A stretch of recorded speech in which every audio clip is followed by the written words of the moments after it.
Let's speak to governance expert now, Dr Harlan Cloete, who joins us from Cape Town this evening. Dr Cloete, good evening to you. Thank you very much for your time. When you listen to that story, surely your heart has got to sink about the state of some municipalities in the country. Can we start the conversation with a material irregularity? When the Auditor-General slaps a municipality with that kind of audit opinion, what does it mean in practice? Good evening to you and good evening to your viewers. You know, it's the municipality have incurred expenses that have not been authorized. And so the Auditor-General goes into a municipality, audits the municipality, and then makes certain findings. And so on the basis of her opinion, she then produces a management report, and a municipality is supposed to act on it. And what I read into this and what I've heard is that the Auditor-General have flagged this issue of debt and revenue collection for quite some time. And out of desperation, she wrote to the MEC as well as to the municipality to say, look, we need to intervene in order to turn this thing around. The last clip that you talked about of people not being paid just shows the level to which the municipality has sunk. Let's talk about why municipal officials would act in such a manner. You've heard the question in that clip that the municipal offices, the actual headquarters, is inaccessible.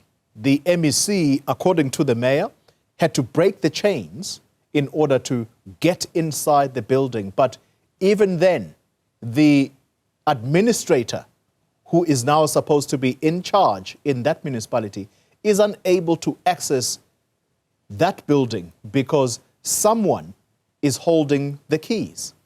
Yeah. Look, all of this boils down to governance. I think the situation in KZN has been volatile for a very long time. We now have a government of national unity or provincial unity at the provincial level, and we've got an ANC council. So there are political tensions as well. So when we look at local government, it's not one thing. It gets even worse if you have one political party as opposed to another political party. So in terms of Section 139 of the Constitution, a province can intervene when the municipality has sunk to a level where what we call the triggers. And so the situation that we have in this municipality is the province is prevented from performing its constitutional mandate. But if you heard the mayor now, the mayor said all these things that triggered it have been resolved.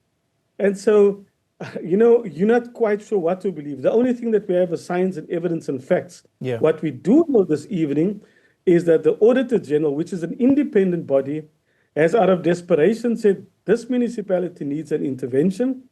How the province responded was by saying, we will institute another Section 139 intervention. This is now being prevented because the mayor said the triggers is not so. And so what the law also allows is one sphere of government to take another sphere to court.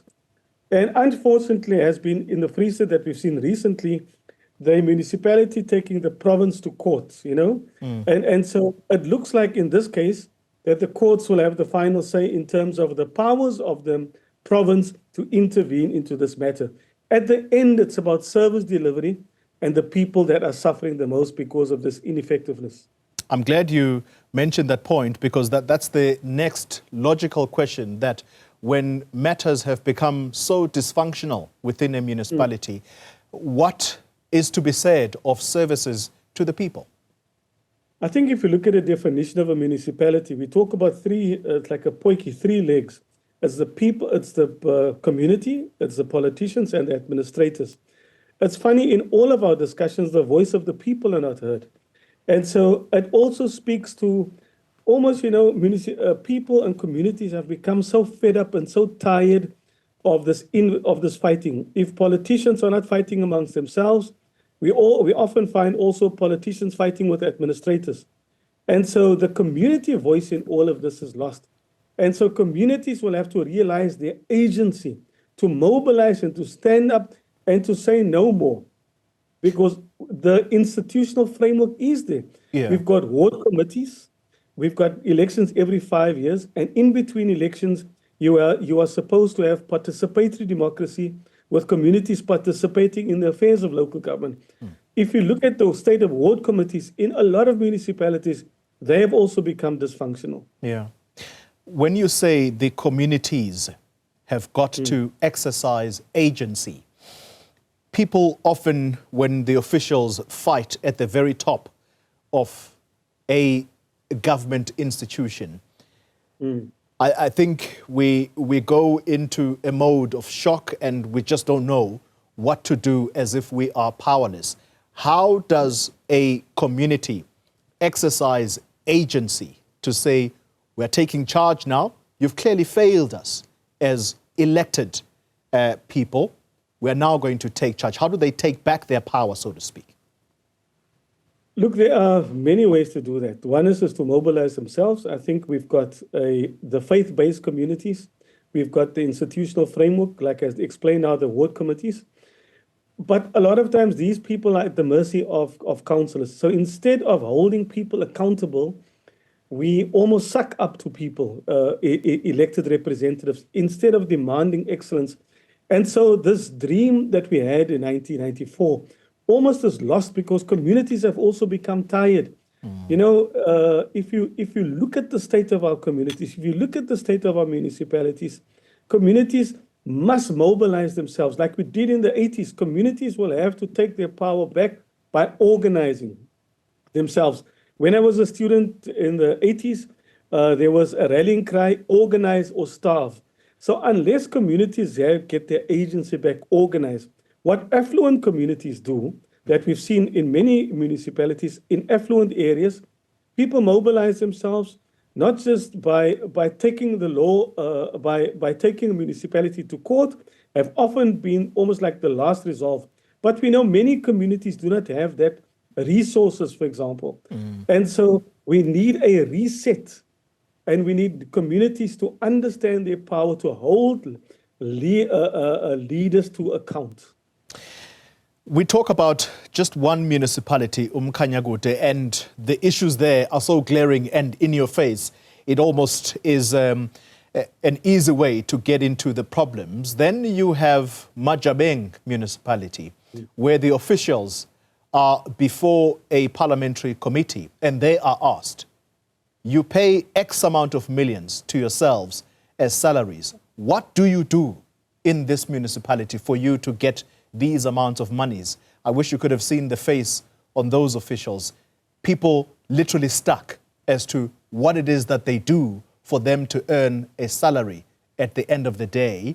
In that same municipality, the Minister of Public Works has had to suspend the expanded public works program because it is found that some people who are former councillors who are no longer employed are getting upwards of 50,000 rand from this program that is supposed to be targeted at community members who do not work.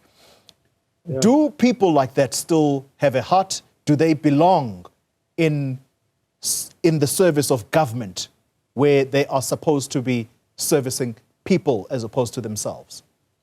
You know, I often ask my students, you know, can ethics be taught or caught?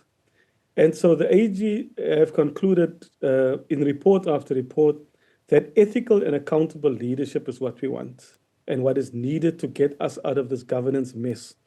I saw that clip on Friday evening. Somebody sent it to me. You know, it's laughable. It's tragic. It's really saddens one to look at the levels of how low we've sunk in terms of our levels of corruption. And so unless we do, this is not sustainable. Something has got to give. And so there is a review of the white paper in place. But I have no doubt we've got a leadership and ethical problem in our society that uMkhanyakude, the late Auditor-General, said, we've got the wrong hands at the till. We have got an ethical and corruption problem in our society. And let me be very clear on this corruption. You know, corruption didn't start in 1994. It's almost part of the DNA of South Africa. And so We need a culture reset and a reset of minds about putting people first. Because for me, corruption is tantamount to treason. If you steal from the poor, the other day I was just telling my friend, two girls, probably 10 and 9, on a Sunday evening, knocking on my door asking for food. I ask, where's your parents? They're also out there looking for food. And so the situation in South Africa, in many communities, the inequality levels, the poverty levels are so desperate. And those that are tasked to lead are found to be looting instead of leading.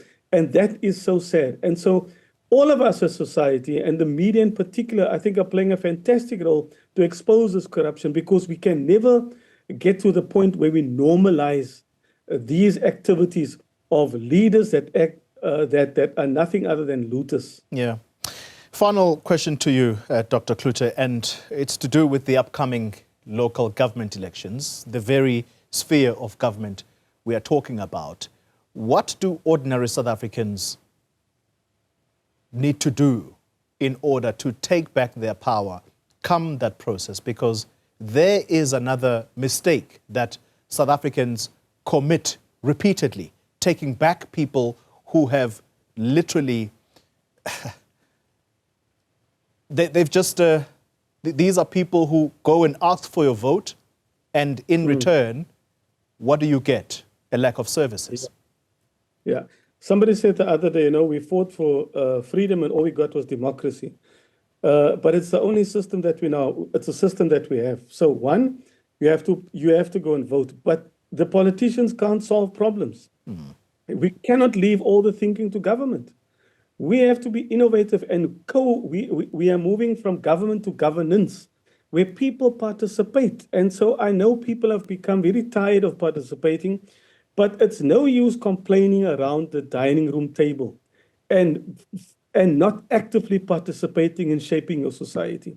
So one, yes, you need to vote, but you also need to be advocating for change, to ask those difficult questions, even if it makes some people uncomfortable. But we have to ask difficult questions. Is this the democracy that we fought for? Yeah. And we must unequivocally say no. But we cannot leave the thinking to the politicians. We cannot leave service delivery to the politicians. We will have to get involved in co-creating the change that we want to see. I had opportunity to visit Rotterdam the other day, and the municipality there, through a system of participation, people are surfing in the canals there. It's amazing what people do in terms of people's ideas. And so we need to be innovative. But my message would be for people to participate and not leave the thinking to politicians. Politicians are not the saviors. If you look at the municipality, it's the community that must find their agency and participate in the affairs of local government. Government expert, Dr. Harlan Cloete, thank you very much for your time and insights tonight.